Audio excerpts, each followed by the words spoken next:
தேவனுக்கு பயந்து அவர் கட்டளையை கைக்கொள் எல்லா மனுஷர் மேலும் விழுந்த கட்டளை ஒவ்வொரு கிரியையும் அந்தரங்கமான ஒவ்வொரு காரியத்தையும் நன்மையானாலும் தீமையானாலும் தேவன் நியாயத்திலே கொண்டு வருவார். ஆமென். பிரசங்கியின் புத்தகம் 12ஆம் அதிகாரம் 13ஆம் 14ஆம் வசனத்தை நம்ம தியானிச்சோம். இதுல சாலமோனுடைய வாழ்க்கைய, சாலமோனுடைய ஞானத்துல இதை எழுதுனதை நம்ம பார்க்கிறோம். பைபிள்ல அதிகமா ஞானம் பெற்றவர்கள் யாரு? சாலமன். Very good. அந்த குழந்தைக்கு ஒரு டைம் கை தரலாமா? பெரியவங்க எவ்வளவு பேர் பதில் தெரியாத உக்காந்துக்கிறப்போ குழந்தை பதில் சொல்லிச்சு. ஓகே, சாலமோன் தான் பைபிள்ல ரொம்ப ஞானம் நிறைந்தவர் அப்படின்னு சொல்லி நம்ம வாசிச்சிருக்கிறோம். ஆனா சாலமோனிலும் ஞானம் நிறைந்த வேற ஒரு மனுஷனும் இருக்கிறாரு.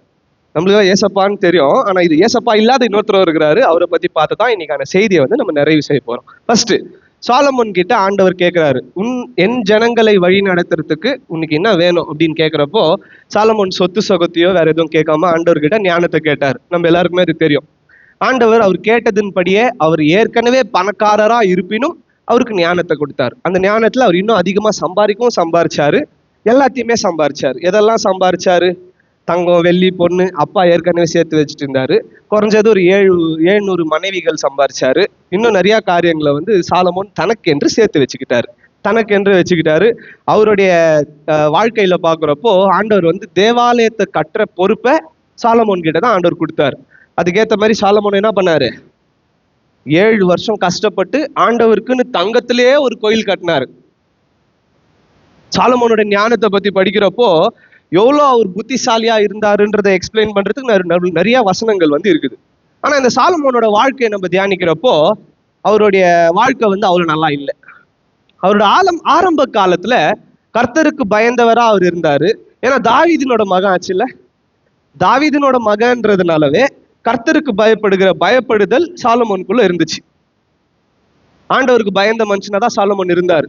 ஆனா ஆண்டவர் வைக்கிற ஒரு டெஸ்ட்ல சாலமோன் தோத்துட்டார். ஆண்டவர் ஒரு டெஸ்ட் வச்சார் சாலமோனுக்கு. என்னன்னா, ஒரு மனுஷனால தாங்கி கொள்ள முடியாத அளவுக்கு சொத்து கொடுத்தார். ஒரு மனுஷனால எவ்வளவு சொத்து வச்சுக்க முடியாத அவ்வளவு சொத்தை கொடுத்தார் சாலமோனுக்கு. சாலமோனோட வாழ்க்கையை நம்ம படிச்சிருக்கிறோம் ஏற்கனவே. சாலமோன் கதை நம்ம எல்லாருக்குமே தெரியும். சாலமோன் மறுபடியும் பின்மாற்றத்துல போயிட்டாரு, விக்கிரக ஆராதனையில போயிட்டாரு. அவருடைய வாழ்க்கையில அவருக்கு எதெல்லாம் வந்து பெரிய பிளெஸிங்கா இருந்துச்சோ அது எல்லாத்தையும் விட்டுட்டு ஆண்டவருக்கு விரோதமான காரியத்தை செஞ்சுட்டாரு. அது நிமித்தமா என்ன ஆச்சுன்னா, இஸ்ரவேலுன்ற ஒரு தேசமானது 2 தேசமா பிரிஞ்சிச்சு. யூதா, இஸ்ரவேல்னு பிரிஞ்சிச்சு. அந்த பிரிவுக்கான காரணம் சாலமோன் ஆண்டவரோட வார்த்தைக்கு கீழ்ப்படியாததுனால ஆண்டவர் அந்த தேசத்தையே 2ஆ பிரிச்சுட்டார். ஆனா அந்த சாலமோனோட வாழ்க்கையில அவருடைய கடைசி நாட்கள்ல அவர் மரிக்கிற தருவாயில இருக்கிறப்ப எழுதின ஒரு புத்தகம் தான் இந்த பிரசங்கியின் புத்தகம். சாலமோன் வாலிபனா, ரொம்ப யங் மேனா, ராஜாவா ஆவறதுக்கு முன்னாடி அவர் ஒரு யங் மேனா இருக்கிறப்ப எழுதினது உன்னத பாட்டு. எத்தனை பேருக்கு உன்னத பாட்டு தெரியும்? பைபிள்ல இப்படி ஒரு புத்தகம் இருக்குது, எத்தனை பேருக்கு தெரியும்?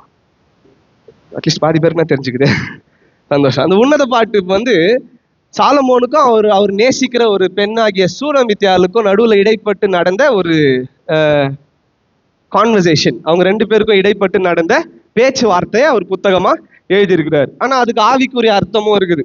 அது சபைக்கும் கிறிஸ்துவுக்குமான ஒரு பேச்சுவார்த்தை, அந்த உன்னத பாட்டுன்ற புத்தகம். இது அவர் வாலிபனா இருக்கும் போது எழுதிட்டார். நீதிமொழிகள்ல பல நீதிமொழிகள் சாலமோன் எழுதுனதுதான். சாலமோன் அவரோட ஞானத்துலதான் நீதிமொழிகள் எழுதியிருக்கிறார். எத்தனை பேர் டெய்லி நீதிமொழிகள் வாசிக்கிறீங்க? ஸ்ட்ரெயிட்டாக எடுத்துக்கோங்களேன். பைபிள்ல நீதிமொழிகள்னு ஒரு புத்தகம் இருக்குது. நம்ம சர்ச்சில் ஒரு 4 பேர் அதை வாசிச்சுன்னு இருக்கிறோம். அதை வாசிச்சு அதன்படி வாழ்றவங்களுக்கு வந்து நிறைய பிரச்சனை வர்றதே இல்லை லைஃப்ல. எங்க யூத் பாஸ்டர், என் பர்சனல் மென்டர் எனக்கு சொன்னது இது. டெய்லி ப்ராவர்ப்ஸ் வாசிச்சு, அப்படின்னா நீதிமொழிகள் வாசிச்சு அதன்படி நடந்துக்கிறவங்களுக்கு பிரச்சனையே வர்றதில்லை. ஸ்மூத்தா போதாங்க வாழ்க்கை. ஏன்னா அதுல ஃபுல்லாவே ஆண்டவருக்கு பயப்படுகிற பயத்தை பத்தியும் அவருடைய ஞானத்தை பத்தியும் தான் அந்த நீதிமொழிகள்ல இருக்குது. இதையும் எழுதுனது சாலமோன் தான். ரூத் புத்தகத்தை எழுதி முடிச்சது சாலமோன் தான். 2 சாமுவேல் எழுதினது சாலமோன் தான். நிறைய புத்தகங்களை சாலமோனுடைய இன்புட், நிறைய சங்கீதங்கள் கூட சாலமோன் எழுதியிருக்கிறார்.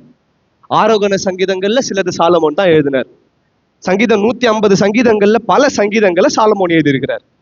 அவ்வளோ நல்லவரா ஆண்டவருக்கு பயந்து இருந்த மனுஷன் அவ்வளோ காரியத்தை செஞ்சதுக்கு அப்புறமும் விக்கிரக ஆராதனைக்குள்ள போனார்.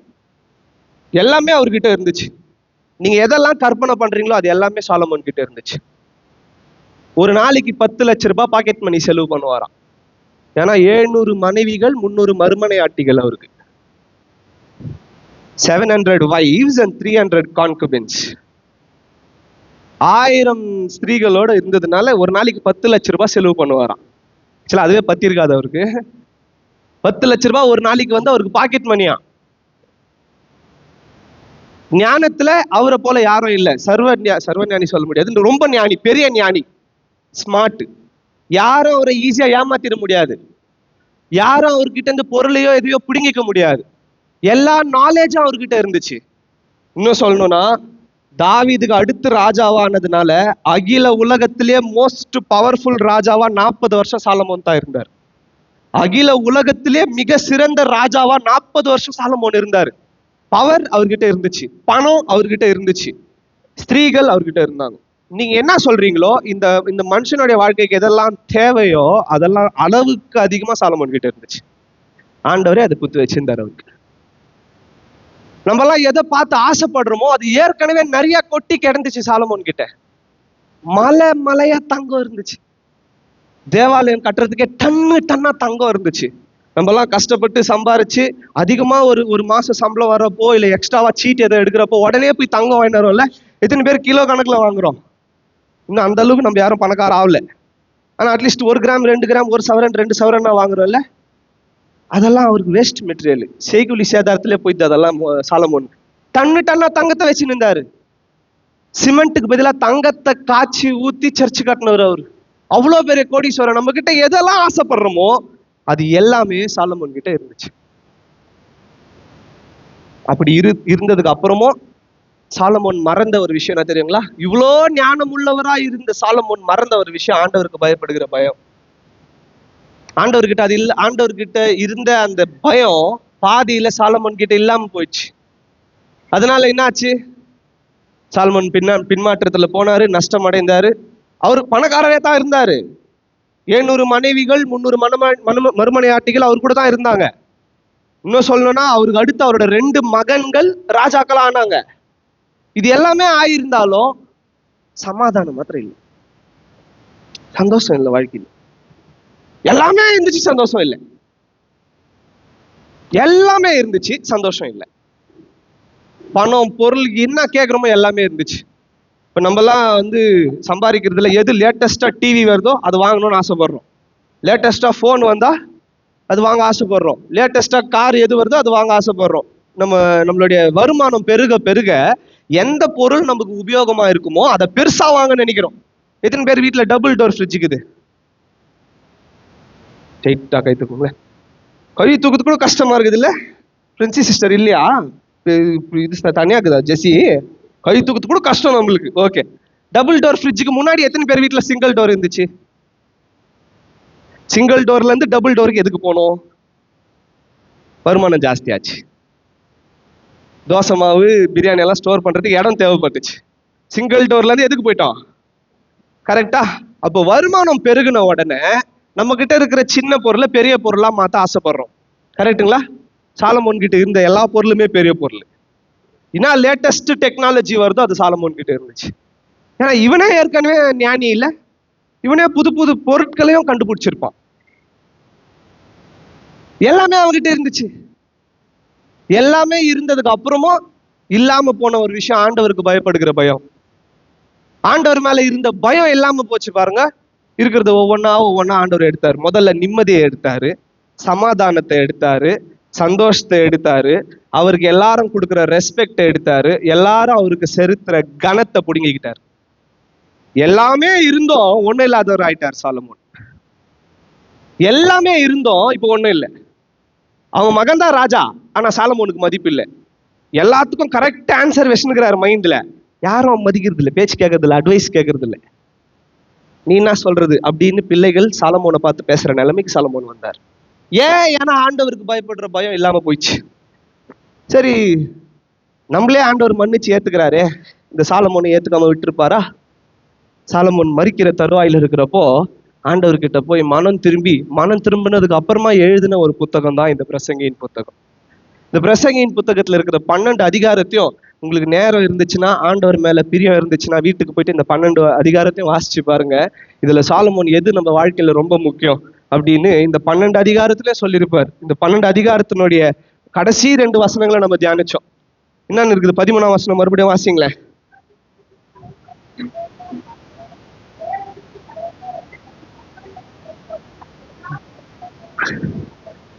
ஆமென். எல்லாத்தையும் அனுபவிச்ச சாலமோன் சொல்றாரு, எல்லாத்தையும் அனுபவிச்ச ஒருத்தர் சொல்றாரு, பணத்தை விட, பதவியை விட, பொருட்களை விட, சொத்து சுகத்தை விட, பெரிய மாளிகை போன்ற இருக்கிற வீட்டை விட, ராஜாவா இருக்கிறத விட, டெய்லி புது துணி போடுறதை விட, இது எல்லாத்த விட ரொம்ப முக்கியம் எதுனா ஃபியர் காட். இந்த வசனம் தான் சொல்ல வருது. சாதாரண நான் வந்து உங்ககிட்ட சொல்றேன்னு வைங்களேன், இந்த உலகத்துல பணங்காசு பெருசு இல்லை அப்படின்னு சொன்னா நீங்க எல்லாம் கேலி பண்ணிட்டு போயிடுவீங்க. நீனா அவ்வளவு பேர் பணக்காரனா, நீ சொன்னா நாங்க நம்பிடணுமாத்த? ஆனா சாலமோன் சொல்லுகிறாரு, பணங்காசு நிறைய வச்சுக்கிற ஒருத்தர் சொல்றாரு பணம் முக்கியம் இல்லை. ராஜாவாக்குற ஒருத்தர் சொல்லுகிறாரு அரசாங்கம் முக்கியம் இல்லை. டெய்லி புது துணி போட்ட ஒருத்தர் சொல்றாரு துணிமணி முக்கியம் இல்லை. 700 மனைவி வச்சுக்கிறவர் சொல்றாரு மனைவிகள் கூட முக்கியம் இல்லை. எதெல்லாம் முக்கியம் இல்லைன்னு லிஸ்டே இருக்குது. அதுல எது ரொம்ப முக்கியம்னு அவர் சொன்னார் தெரியுங்களா? ஃபர்ஸ்ட் பாயிண்டே தேவனுக்கு பயப்படுகிற பயம், fear God. அதனுடைய 2வது பகுதி and keep his commandments, அவருடைய கற்பனைகளை கைக்கொள். அப்போ இந்த உலகத்துல ரொம்ப முக்கியம் எது அப்படின்னு ரொம்ப ஞானமுள்ள சாலமோன் என்ன சொல்றாருன்னா, கர்த்தருக்கு பயப்படுகிற பயமும் அவருடைய கற்பனைகளுக்கு கை கொள்றதும். இப்ப யோசிச்சு பாருங்க, உங்க மைண்டுக்கு இந்த நேரத்துல யாரை பத்தி பேச போறேன்னு தெரிஞ்சுட்டுக்கோன்னு நினைக்கிறேன். எல்லாத்தையும் அறிஞ்ச சாலமோன் சொல்லியிருக்கிறாரு எது ரொம்ப முக்கியம்னு, கர்த்தருக்கு பயப்படுகிற பயம்னு. கர்த்தருக்கு பயந்த மனுஷன் யாராவது உங்க மைண்டுக்கு வராரா? இங்க யாரோ சொன்னாங்க யோபு. வாசிங்க யோபு 1:1.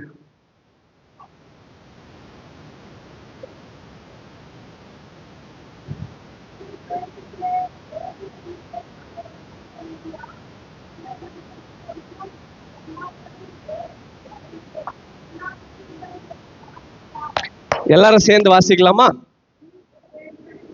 There was a man in the land of Uz whose name was Job, and that man was blameless and upright, and the one who feared God and shunned evil. ஆமென். ஆண்டவர் கரங்களை தட்டி ஒரு காணிக்கை செலுத்தலாமா? நிறைய பேர் தூங்கிட்டு இருக்காங்க. சாலமோன் எல்லாத்தையும் அனுபவிச்சதுக்கு அப்புறமா, எல்லாத்தையும் பத்தியும் தெரிஞ்சுக்கினதுக்கு அப்புறமா, 40 வருஷமா அரசாண்டதுக்கு அப்புறமா, எல்லா நாலேஜும் கிடைச்சதுக்கு அப்புறமா, கடைசியா சாவுறப்போ கண்டுபிடிச்ச ஒரு விஷயம் என்னன்னா, கர்த்தருக்கு பயப்படுற பயம் இருக்கணும்னு. அதை முன்னாடியே கண்டுபிடிச்ச ஒரு யோபு. இப்ப யோசிங்க, யோபு ஞானியா சாலமோன் ஞானியா? சாலமோன் எல்லாத்தையும் அனுபவிச்சுட்டு கடைசியா சொன்னது எது? கர்த்தருக்கு பயப்படுங்கன்னு. அதை ஃபர்ஸ்டே யோபு பண்ணுகிறாரு. வசனம் யோபுவை பத்தி அந்த வசனம் சொல்றது என்னன்னா, ஊஸ் தேசத்துல ஒரு மனுஷன் இருந்தா, அவன் எப்படி இருந்தானா? உத்தமனும். ஃபர்ஸ்ட் தேவனுக்கு பயப்படுகிற பயம் நம்மள உத்தமர்களா மாத்தோம். will be upright. உத்தமனும் சன்மார்க்கனும். சன்மார்க்கனும் என்ன தெரியுங்களா? யாரும் ஒருத்தர் கை நீட்டி குறை சொல்ல முடியாத அளவுக்கு நல்லவன், அவங்களதான் சன்மார்க்கர்னு சொல்லுவாங்க. யோபு எப்படி இருந்தார்? ஃபர்ஸ்ட் உத்தமனா இருந்தார், எந்த தப்பும் பண்ணாதவர். 2வது யாரும் கை நீட்டி குறை சொல்ல முடியாதவர். 3வது இந்த தேவனுக்கு பயப்படுகிற பயம் இந்த யோபு கிட்ட இருந்ததுனாலவே அவர் ஞானி, சாலமோனை விட பெரிய ஞானி. சரி, இப்ப யோபுவோட சொத்தை பத்தி பார்க்கலாமா?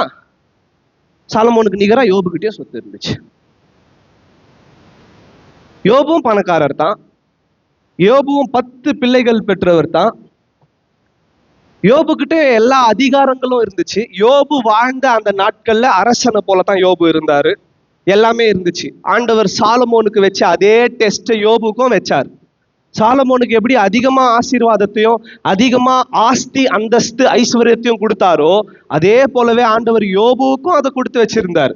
இவங்க 2 பேருக்குள்ள இருக்கிற வித்தியாசம் என்ன தெரியுங்களா? அதிகமா சொத்து சுகம் கிடைச்ச உடனே சாலமோன் ஆண்டவரை மறந்தாரு. ஆண்டவர் அதிகமா சொத்து சோடம் கிடைக்கிறதுக்கு முன்னாடியே இவர் ஆண்டவருக்கு பயந்தார். யோபு கதை நம்ம எல்லாருக்குமே தெரியும். யோபுவோட வாழ்க்கையில ஆண்டவர் இந்த சொத்து சொகத்தை எல்லாம் ஃபர்ஸ்ட் பிடுங்குறாரு. ஆண்டவர் அனுமதிக்கிறார் இது பிடுங்கிறதுக்கு. சாத்தான் வந்து ஆண்டவர்கிட்ட கேட்டு ஒவ்வொன்னா யோபு கிட்ட இருந்து எடுத்துக்கிறாங்க. முதல்ல யோபுக்கு இருந்த ஆடு மாடு கோழி அவருடைய அந்தஸ்து ஆஸ்தி எல்லாம் ஒரே நாள்ல எல்லாம் செத்து போச்சு. எல்லாம் ஒரே நாள்ல போயிடுச்சு. அவருடைய பிள்ளைகள் ஒரே நாள்ல செத்துட்டாங்க. All is children. சரி, பிள்ளைகள் போயிட்டாங்க, சொத்து சுகம் போயிடுச்சு, இருக்கிற பலத்தை வச்சு சம்பாரிச்சுக்கலாம்னு நம்ம நினைக்கலாம். உடம்புல பலவீனம் வந்துச்சு. உடம்புல இருக்கிற எல்லா பகுதியிலும் வியாதி வந்துச்சு. நேத்து நானும் சகோதரர் ரனீஷும் ஒரு விஷயம் பேசின்னு வந்தோம். அப்போ அவருடைய அக்கா ஹஸ்பண்டுக்கு ஒரு சின்ன ஆக்சிடென்ட் ஆயிட்டு இந்த விரல் கட் ஆயிடுச்சு. அது சரியா சேர்க்கறதுக்கு 1,40,000 ரூபாய் பில் ஆச்சான். அந்த விரல சரியா உக்கார வைக்கிறது. இவருக்கு உடம்பெல்லாம் அந்த மாதிரி டிஃபெக்ட் இருந்துச்சு. இவர் ஹாஸ்பிட்டலுக்கு போயிருந்தா எவ்வளவு செலவாயிருக்கும். யோபு இழந்த இழப்புகளை கணக்கு பண்ணி யோசிச்சு பாருங்களேன். ஃபர்ஸ்ட் சொறி சேரங்க வந்துச்சு. மனைவி கூட கிட்ட உக்காரத்துக்கு யோசிச்சாங்க. கூணு வளைஞ்சிச்சு, நாத்தம் அடிக்க ஆரம்பிச்சிச்சு, மருந்து வாங்குறதுக்கு காசு இல்லாத ஒரு நிலைமை. ஏன்னா சொத்து சொகெல்லாம் ஒரே நாள்ல போயிடுச்சு. குப்பை தொட்டியில உக்காந்து சாம்பல் பூசிக்கணும். ஏன்னா மருந்து போட காசு இல்லை. உலகத்திலே மிகப்பெரிய பணக்காரரா இருந்தவரு திடீர்னு பிச்சைக்காரன் ஆயிட்டாரு. திடீர்னு தெருவுக்கு வந்துட்டாரு. சாம்பல் எடுத்து மேல பூசின்னு குப்பையில கிடக்கிற ஓடி எடுத்து சுரண்ட ஒரு நிலைமைக்கு வந்துட்டாரு. ஓடி எடுத்து சுரண்டி நிற்கிற ஒரு நிலைமை. அப்போ யோபுனோட நண்பர்கள் யோபுவை பார்க்கறதுக்கு வராங்க. எந்த அளவுக்கு இவரோட நிலைமை மோசமாயிட்டு இருந்துச்சுன்னா, வந்த 3 நண்பர்கள் இவரை பார்த்து ஆறுதல் சொல்றதுக்கு அவங்களுக்கு 7 நாள் ஆச்சான். 7 நாள் இவர் கூட குப்பையில சும்மா உக்காந்து இருந்தாங்க. இவருக்கு ஆறுதல் சொல்றதுக்கு கூட அவங்களுக்கு மனசு வரலையா. அவ்வளோ கெட்ட நிலைமைக்கு, அவ்வளோ ஒரு தாழ்மையான ஒரு நிலைமைக்கு யோபு தள்ளப்பட்டு இருந்தார். அப்படி இருக்கிறப்ப யோபு என்ன வார்த்தை சொன்னார் தெரியுங்களா? கர்த்தர் எனக்கு கொடுத்தாரு, கர்த்தர் எடுத்துக்கிட்டாரு, அவர் நாமத்துக்கு ஸ்தோத்திரம். நானா இருந்தேன்னா நான் இதுக்கு அவங்க ஊழியத்துக்கு வந்தேன். நான் சாதாரணமா தலைவலியும் வயிறு வலியும் ஒரே டைம் வந்துட்டாவே அப்படி சொல்லிடுறேன். இதுக்கு அவங்க ஊழியத்துக்கு வந்தேன். ஒரே டைம் வாந்திய லூஸ் மோஷன் ஆச்சுன்னா அவ்வளவுதான், ப்ரேயர் பண்றதே விட்டுறேன். நம்ம ஏன்ச்சு உக்காரத்துக்கே பலன் இல்லை, இதுல எங்க ஜெபம் பண்றது. எல்லா வியாதி இருக்கிறப்போ யோபு சொல்றாரு அவரு கொடுத்தாரு, அவரு எடுத்துக்கினாருன்னு. இவ்வளவு பிரச்சனைக்கு மத்தியிலும் 19ஆம் அதிகாரம் 25ஆம் வசனம் வாசிங்களேன். யோபு 19:25.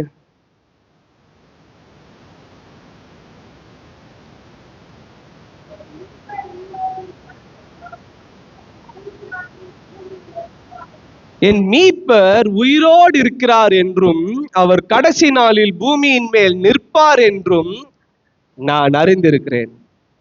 இவ்வளோ சோதனையிலும் இவ்வளோ பிரச்சனையிலும் ஆண்டவரோட வருகையை பத்தி யோபு என்ன சொல்லியிருக்கிறார்? தீர்க்க தரிசனம் சொல்லிக்கிறார். சந்தோஷமா இருக்கிறப்ப தீர்க்க தரிசனம் சொல்ல, பிரச்சனையில, வியாதியில, வறுமையில, வீட்டுல சாவ வச்சுக்கின்னு சொல்றாரு. 10 பசங்க ஒரே நாள்ல சேர்த்துட்டாங்க. அவருக்கு இருந்த மொத்த சொத்தம் ஒரே நாள்ல போயிடுச்சு. உடம்புல இருந்த பலன் ஒரே நாள்ல போயிடுச்சு.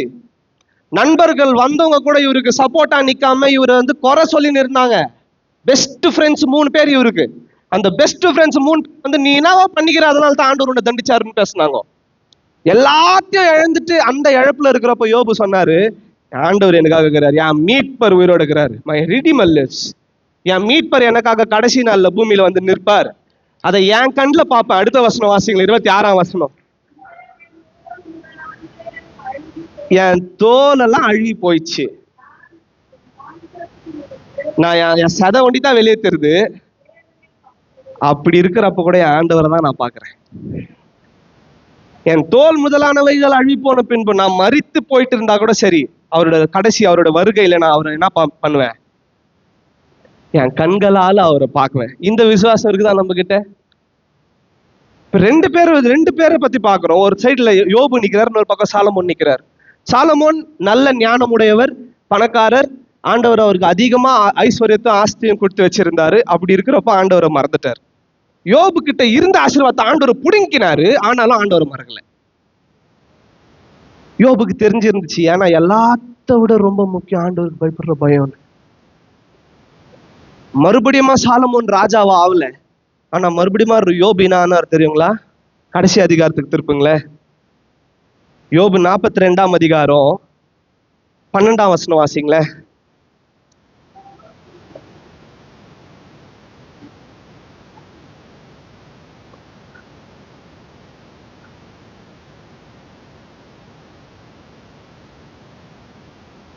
ஆமென். கர்த்தர் யோபுவின் முன் நிலைமையை பார்க்கிலும் அவன் பின் நிலைமையை ஆசீர்வதித்தார். அப்போ ஆண்டவருக்கு பயப்படுகிற பயம் நம்ம கிட்ட இருக்கிறப்போ, நம்ம முன்னாடி எவ்வளவு ஆசீர்வாதமா இருந்தோமோ அதை விட நம்மளுடைய பின்வரும் நாட்கள் இன்னும் அதிகமா ஆசீர்வாதமா இருக்கும்னு இந்த வசனம் சொல்லுது.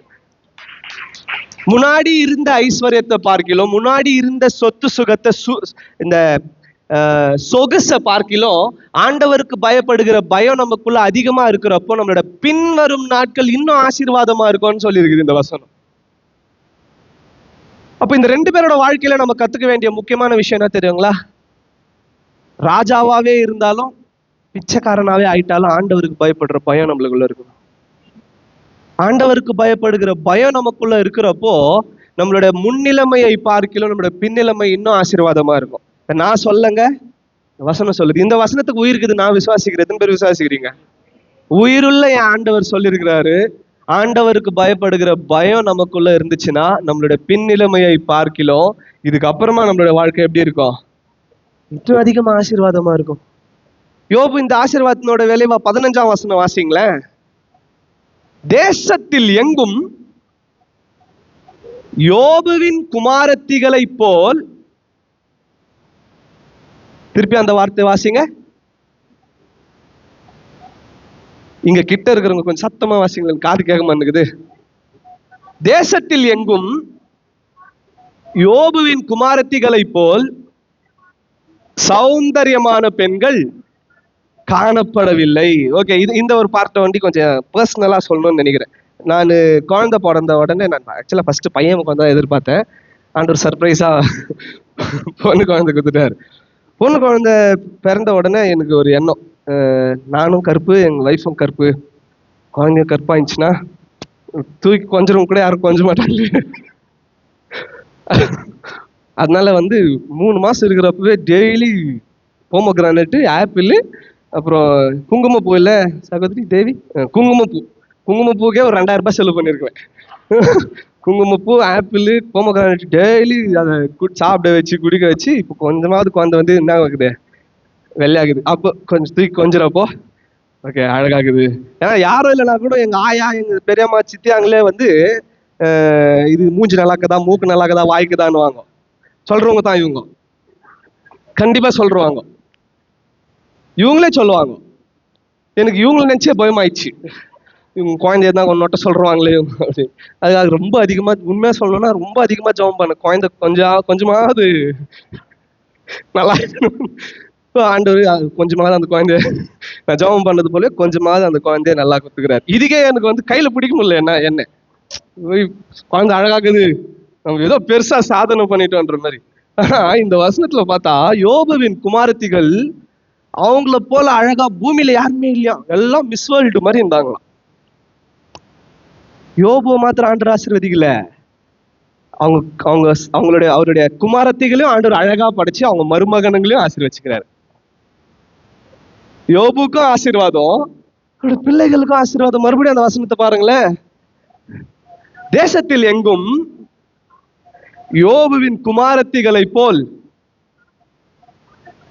சௌந்தரியமான பெண்கள் காணப்படவில்லை. அவங்கள போல அழகா யாருமே இல்லையா. இன்னும் ஒரு படி மேல போய் பார்த்தோம்னா, யோபு வாழ்ந்தது ஆபிரகாமின் காலத்துல.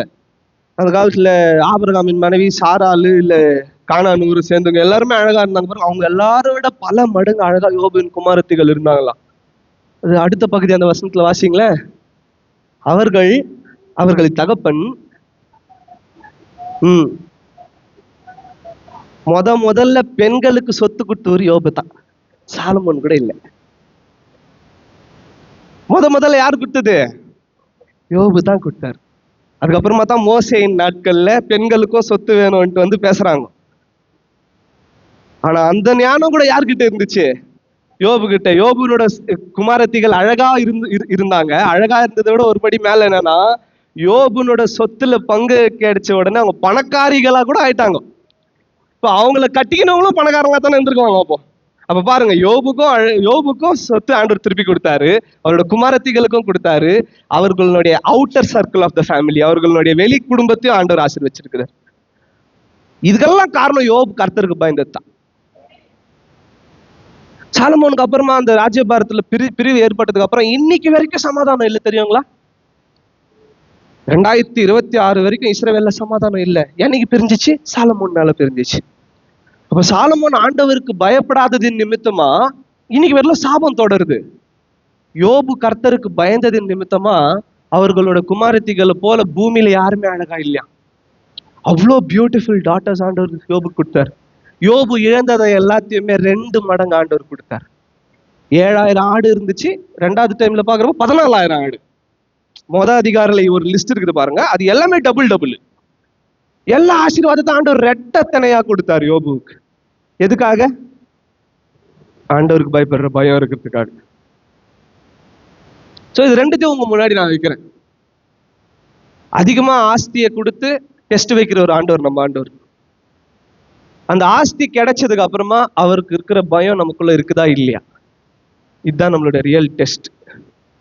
யோபுவை போல சூழ்நிலை பிரச்சனையா இருந்தாலும் ஆண்டவரை துதிக்கிற துதி நமக்குள்ள இருக்குதா? அவருக்கு பயப்படுற பயம் நமக்குள்ள இருக்குதா? இல்ல சாலமோனை போல பின்மாற்றத்துல போயிடுறோமா? என்ன கேட்டீங்கன்னா, நான் சாலமோன் மாதிரி இருக்க மாட்டேன்.